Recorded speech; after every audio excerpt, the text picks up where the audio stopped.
The scorching sun over Makkah was merciless. Hajj season had brought millions from all corners of the earth. Among them walked a woman named Fatima, a recent convert to Islam from Eastern Europe.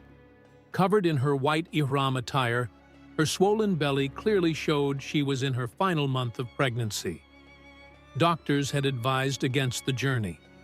Her husband, Yusuf, had begged her to postpone. But she had only one answer.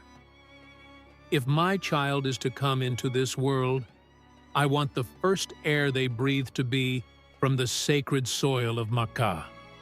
Nobody could argue with her conviction. She had embraced Islam just a year ago after watching a video of someone embracing Islam in front of the Kaaba. Her heart burned with a love for Allah that not even Yusuf, a born Muslim, could match. Fatima and Yusuf performed Umrah earlier in the week and were now preparing to join the pilgrims for the rites of Hajj. But something was off. Fatima's body was unusually heavy. As she walked in the Masjid al-Haram courtyard, a sudden wave of pain seized her. "Yusuf," she whispered, clenching his hand. "I think it's time." He looked at her, stunned.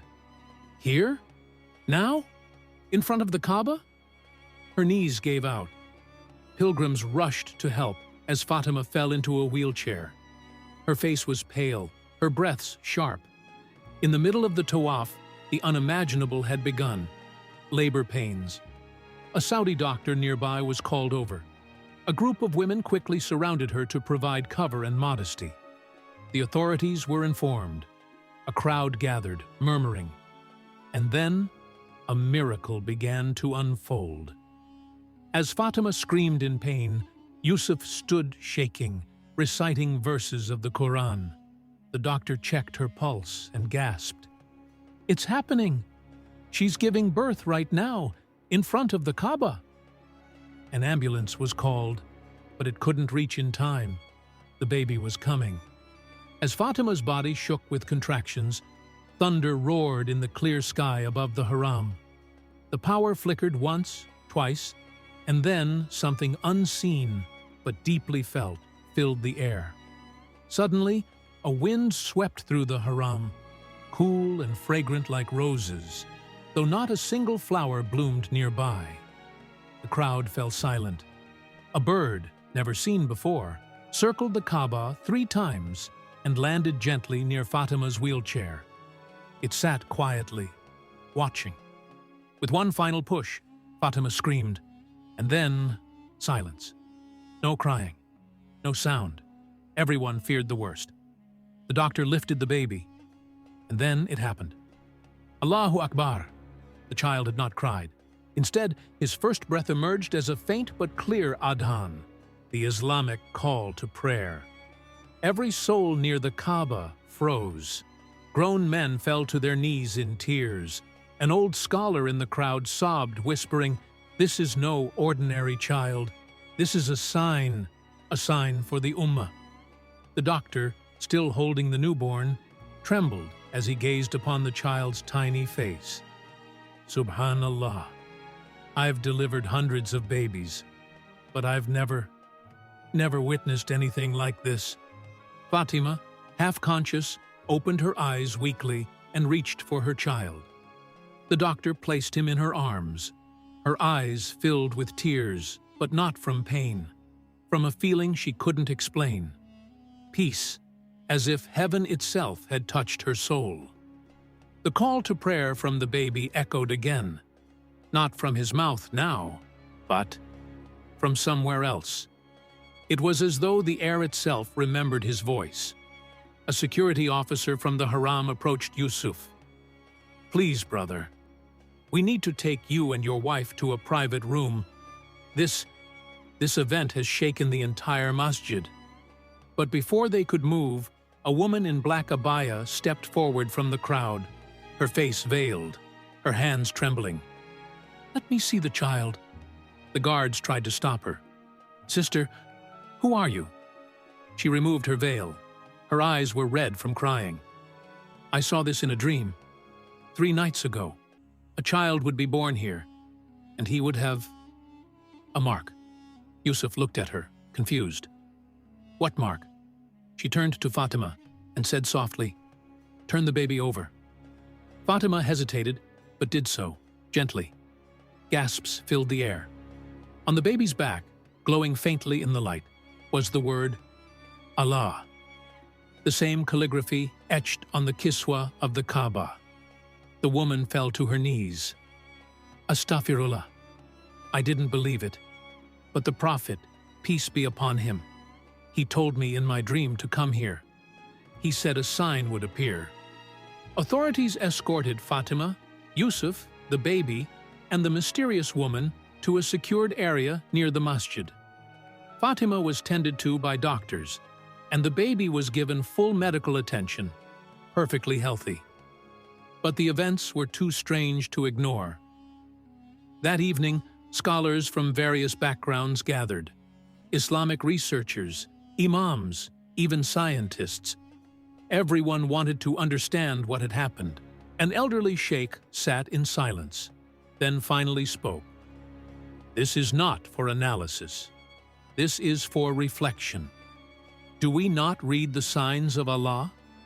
Do we not remember that Maryam gave birth to Isa under the palm tree without the touch of a man, and the child spoke from the cradle? The scientists, stunned into silence, nodded. This child may not be a prophet, for there will be no prophet after the Prophet Muhammad, peace be upon him. But he may be a reminder that Allah can create anything, anywhere, anytime. News of the birth spread rapidly. Social media buzzed. Hashtags trended globally. # miracle at Kaaba. # child of Hajj. # Adhan from the womb. But something strange followed. People who had stopped praying started praying again. Families who were divided for years reunited. In places where there was hate, there was now curiosity, even respect. In a village in Indonesia, a Hindu woman who heard about the miracle asked to hear the Adhan and wept. This sound, it's the same as the dream I had 20 years ago, she said. Conversions followed. Not hundreds, thousands. Mosques overflowed, and every time someone heard the baby's Adhan from the video, they cried. As for Fatima and Yusuf, they named their son Salam, meaning peace. For through his miraculous birth, he had brought peace to hearts across the globe. A few days after the miracle, an urgent letter arrived at Fatima and Yusuf's temporary accommodation in Makkah. It was from the royal office. King Salman himself had heard of the incident, not just through reports, but through a dream. He had seen himself standing near the Kaaba when a light descended from the sky and entered the womb of a woman in white. The next moment, a baby emerged, crying not in tears, but in the Adhan. The dream had shaken him so deeply that he rose before Fajr and offered 2 long rak'ahs, weeping like a child. When his aides told him that a similar event had taken place in real life, he refused to believe it. Until the video clip was shown to him. The moment he heard the voice of the newborn echoing, Allahu Akbar, the king reportedly fainted for a few seconds. Upon regaining consciousness, he said, "This is not the child of one woman. This is the child of the Ummah. He has come to remind us, to return." The family was invited to appear on a special live program broadcast throughout the Muslim world. Fatima sat with baby Salam in her arms, glowing with nur, humility in her voice.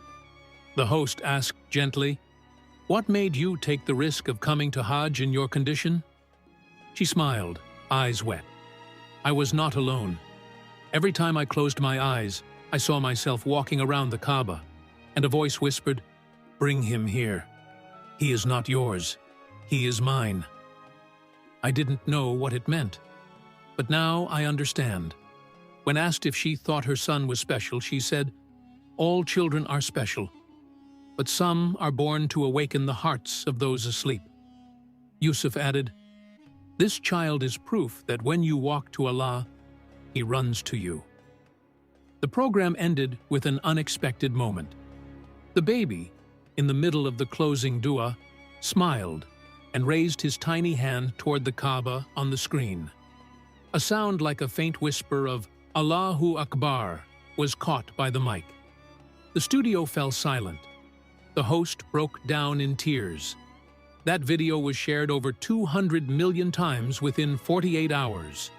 A few weeks later, while the old kiswa, cloth of the Kaaba, was being replaced for the new year, one of the workers found something odd: a sealed parchment hidden between the folds of the old kiswa. Dated 95 years ago, it was written by a Syrian sheikh named Ahmad al-Faruqi, who had lived his final years in Makkah. The letter was a dua. Ya Allah, before the end of the century, send us a sign through a child, born in your sacred house, one whose voice will remind the Ummah of the Adhan we have forgotten in our hearts. The parchment, somehow untouched by time or damage, was authenticated. Its ink, style, and seal matched the sheikh's personal writings. The Kaaba guards cried when reading it. One of the scholars present whispered, "The dua has been answered," after nearly 100 years. Exactly 40 days after Salam's birth, Fatima had a strange dream. She was walking through a desert with Salam in her arms. The ground shook. A massive lion appeared before her. She held her son tightly, fearing the worst. But the lion lowered its head, looked at the baby, and prostrated. A voice echoed, "Even the kings of the jungle bow to those born in the house of Allah." She woke up crying. She didn't tell anyone except Yusuf. He said, "You saw a sign, not just a dream." That very night, an imam from Nigeria, who had never met Fatima, called and said, "I don't know why, but I saw a lion bowing to your child. I was told to tell you. Raise him with truth, and he will guide thousands." From that day on, Yusuf began reciting the Quran beside Salam every night. Years passed. Salam grew into a boy with a smile that melted hearts and a voice that stopped conversations. By age 5, he had memorized the Quran. By age 7, he could deliver the Adhan in 20 languages without ever having learned them. Scholars called it ilham, divine inspiration. He once stood in a masjid in Bosnia and called the Adhan. An elderly Jewish man outside, who had fought against Muslims in the war, collapsed to the ground crying. When asked why, he said, That voice is the same one I heard in my coma during the war. It told me I had one more chance. Today, I took it." The man took his shahada and died 1 week later, with the name Abdullah. Salam became a symbol of hope, not because he was perfect, but because he had come into this world at the center of Islam, calling people not just with his voice, but his presence. He never sought fame. He only said one thing: "I was born near the Kaaba." But every Muslim is born with a Kaaba inside them, their heart. If we clean it, Allah will live in it. This wasn't just a story, it was a sign. A reminder that Allah's miracles still happen, and hearts can still awaken. If this touched your soul, don't keep it to yourself. Share it, reflect on it, and remember, every heart is a Kaaba. Clean it, and Allah will enter.